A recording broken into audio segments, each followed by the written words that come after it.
Hello, my name is Matt Kreutzer. I'm a partner with the law firm Armstrong, Teasdale. I'm based in Las Vegas, Nevada. I'm chairman of the firm's franchising, distribution, and antitrust practice group. I've been practicing in the franchising area for about 14 years now, and I have a lot of experience in dealing with franchise disputes, and the majority of what I do is assist franchise companies with developing their franchise agreements, drafting their franchise disclosure documents, and overall complying with regulations and franchise law. Today I'm going to be talking to you about understanding the franchise agreement. This is part one of this series, and we'll talk about term, renewal, buying or selling your franchise, and exclusive and protected territories. Let's talk about term and renewal first. First thing you want to do when you look at your franchise agreement is determine how long the term of the franchise agreement will be. Generally speaking, the term of your agreement will be between 5 and 10 years. There are some variations on that. Some franchise systems will have franchise terms for 7 years, some 15, some 20, but generally speaking, most are between 5 and 10 years. During that term, understand that you are going to be obligated to operate your franchise. You are going to have to run that franchise for the full length of that period and until the period is completed. Okay, let's talk about renewal and obtaining a successor franchise. Most franchise agreements that you'll see written today talk about renewal in terms of obtaining a successor franchise or a successor franchise agreement. It essentially means the same thing as renewal. The concept is that after the end of your initial franchise term, you're going to have the right to decide to continue in the franchise, or you can decide to get out. After the end of the term, if you do nothing, your franchise agreement will end. When your franchise agreement ends, you're going to be expected to stop doing business. You're going to have to close down shop and or transfer the ownership of your shop to your franchisor. So if you do want to continue in the business after your initial term, it's important to understand the terms and conditions upon which you can obtain a successor franchise agreement, obtain a new agreement. First of all, how long is the successor franchise term going to last? So not all successor franchise terms will last as long as the initial term. Some franchisors will allow their franchisees to obtain 1 or 2 additional terms of maybe 5 or 10 years each after their initial franchise term is over. It's important to understand that the successor franchise agreement is always your ability to get a successor franchise agreement is always going to be conditioned upon your compliance with certain terms that the franchisor wants you to comply with. And those conditions will be set forth in your franchise agreement. It's going to say it very specifically what conditions the franchisor can place on your obtaining a successor franchise agreement. Okay, let's talk about some of the conditions that a franchisor can place on your obtaining a successor franchise agreement. Those will be spelled out in your franchise agreement. Some of the most common ones you'll see on the screen here. The first one will usually be that you're not in default of any terms or conditions or provisions of your franchise agreement. That means that you won't be late on any payments, that you will be in compliance with the operating manual. If you are not in compliance with your franchise agreement and all of its requirements, by the time you're looking for a successor franchise agreement, you may not be renewed. So that's one of the first common conditions you'll see. The next is that there will be a renewal or successor agreement fee. Most franchisors, not all franchisors, but most franchisors will require you to pay some kind of renewal fee upon obtaining your second agreement.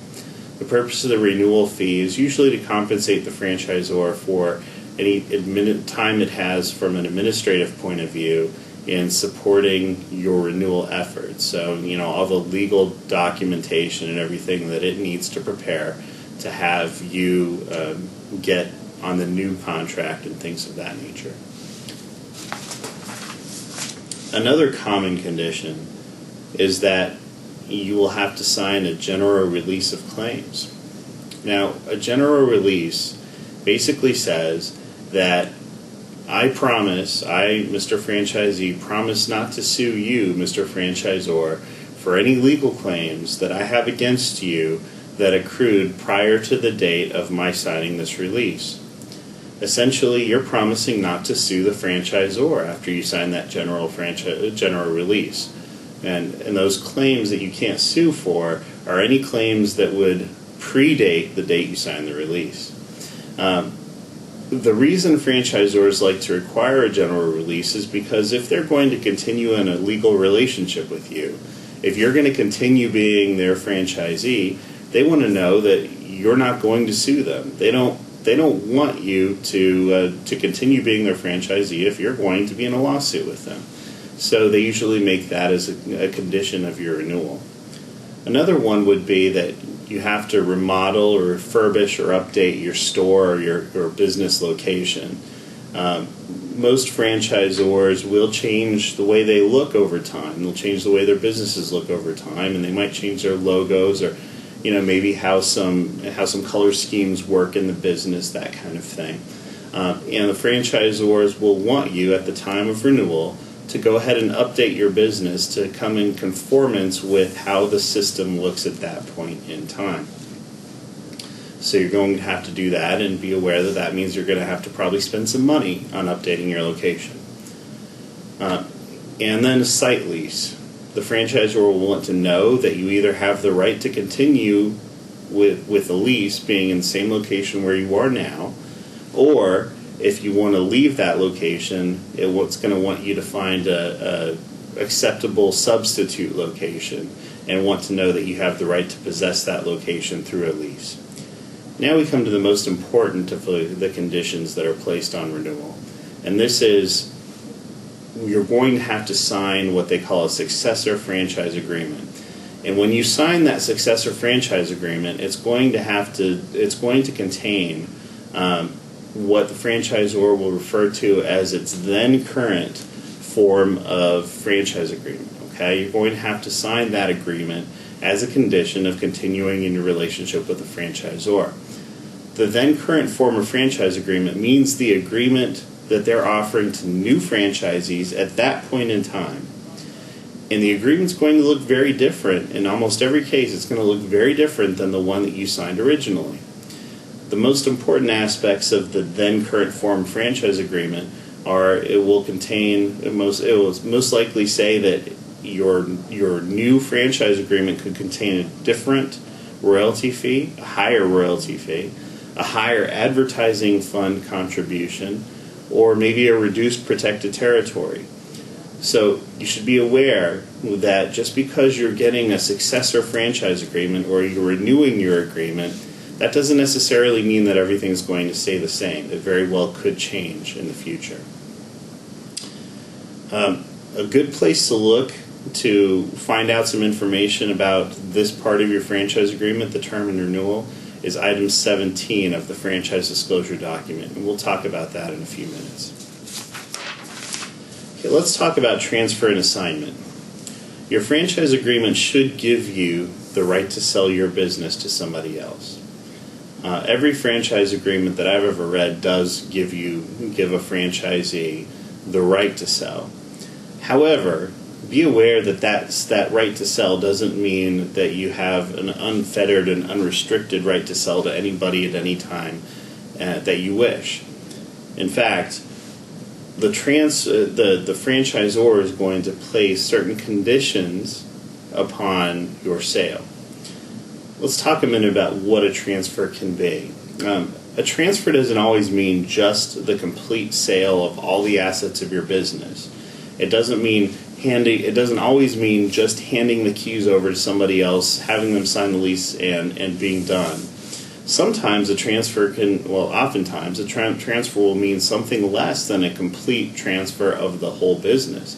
It can mean a transfer of membership interests if you have an LLC, or a transfer of certain ownership percentages. If you're bringing on a new partner that wants 20% of your business or 50% of your business as a condition of them coming on, that's going to be considered a transfer under the terms of your franchise agreement. And because that's considered a transfer, you're going to need to get the permission of your franchisor to make that transfer. So be aware of that. Now let's talk about the franchisor's conditions on a transfer. Now realize that the franchisor, if you're a franchisee, the franchisor has vetted you, gone through, made sure that you have all the right qualifications and you're the right type of person to run its franchise. So when they place restrictions on your ability to transfer your business, to sell your business, they want to make sure that the person you're selling to is also the type of person that they want to be a franchise. So they're going to have a right to approve that person. They're also going to have the right to place additional conditions upon that sale. Those conditions can include such things as signing a general release, which we just talked about. Again, if you're going to sell your business, the franchisor doesn't want you turning around and suing them. They want to be done with you as a franchisee. Your buyer has to be, again, approved as a franchisee and attend their training, whatever that training might be. Also, one of the conditions that will be placed on the sale is a transfer fee. The franchisor will say to you that as a condition of us approving the sale, we're going to have the right to charge you a fee, which will compensate us for our administrative charges and making sure that we've fully investigated and approved the new incoming franchisee, and also it's going to compensate them for training the new buyer, the transferee. Okay, and so the transfer fee is one thing that you need to be aware of, because it's going to go into the calculation of how much money you're going to make from the sale. And the last condition that's common in franchise agreements, and this list by all means is not exhaustive. There are probably additional conditions that you're going to find in your franchise agreement that relate to transfer. But the last of the most common ones is, again, the franchisor, just as in the renewal situation, the successor franchise situation, the franchisor is going to want their new franchisee, your buyer, to sign their then current form of franchise agreement. And this is important because the then current form franchise agreement, again, can be very different from the agreement that you signed and that you're selling. And again, some of those material terms that can be different can include the royalty fee, it can be higher, the advertising fund fee, that can be higher, your protected territory, if you have one, that can be smaller. So you need to be aware when you're selling your franchise of this requirement that your franchise buyer will have to sign the then current form franchise agreement, because again, some of the economic terms of your existing franchise might be different for the buyer, and it could affect your entire sales price. It's important to be aware of that. Another thing I'd like to talk to you about in the context of transfer is the franchisor's right of first refusal.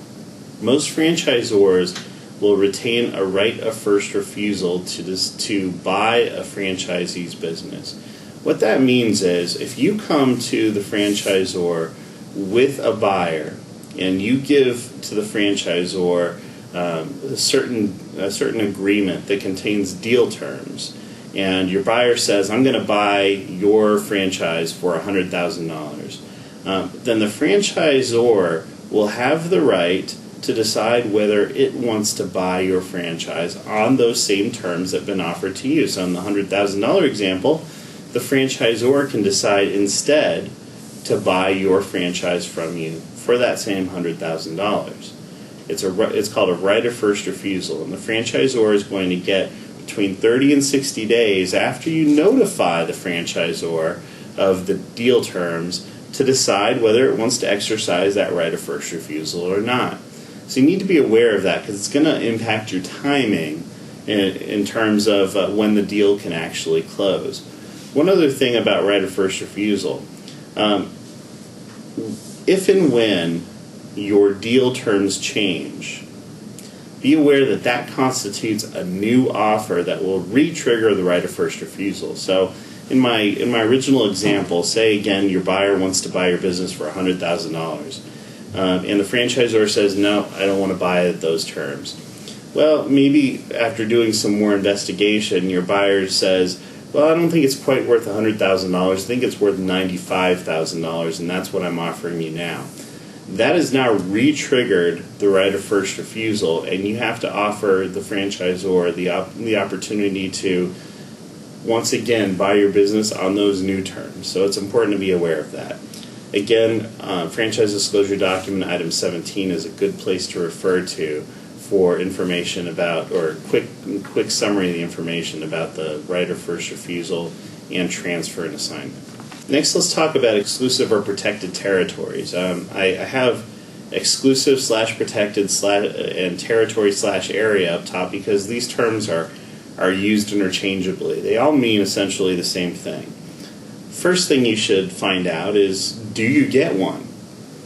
Does your franchise agreement give you the right to have an exclusive area where no other franchisee and no other business operated by the franchisor under the same name, under the same trademarks, will exist?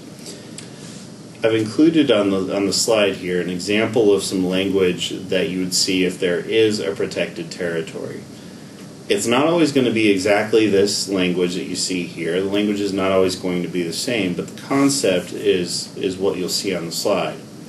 Essentially, what the franchise agreement should say, if you do have an exclusive area, or exclusive territory, is that the franchisor promises that it will not establish or give through franchise or license the right to another party, a third party, to establish a competing store under the same brand and same marks within the area that's defined as your protected area. Okay? Now, if there is a protected area, usually it's defined one of two ways, either by a radius, so it'll say maybe that your protected area is within anything within 2 miles of the front door of your business, or it might be a defined area like, all of a county or all of a town, or maybe even zip codes. These are commonly the ways that people will define a protected territory or area. Now, it's important to understand that a protected territory will offer protection against same brand competition only. So what I mean when I say that is, first, obviously, I think, if you're buying McDonald's, you're not going to be protected in your territory from competition from a Burger King. That part's pretty obvious. What might not be quite as obvious is that a protected territory usually won't protect you against competition from your franchisor under a different brand. So if your franchisor decides to establish another franchise system or another trademark that it operates a store or a system that's very similar to the one that you operate under, even if it does that, and it's a different mark than the one that you're licensed to use, then you will not be able to prevent the franchisor from operating or licensing to another the right to operate under that mark within your protected area. Also, you should be aware of carve-outs. Pretty much all franchise agreements will contain exceptions or exclusions from what's included in your exclusive right to an area. Every franchise agreement that I see says that you will not be able to prevent the franchisor from selling products in your territory through the internet. If there are existing franchise locations that are operating under the same trademarks as your brand, then those will not be excluded from the protected area. Also, if there are branded product sales, so if you're buying a Starbucks, for example, you're not going to be able to prevent Starbucks from selling coffees through a grocery store on the coffee aisle of that grocery store that are branded Starbucks.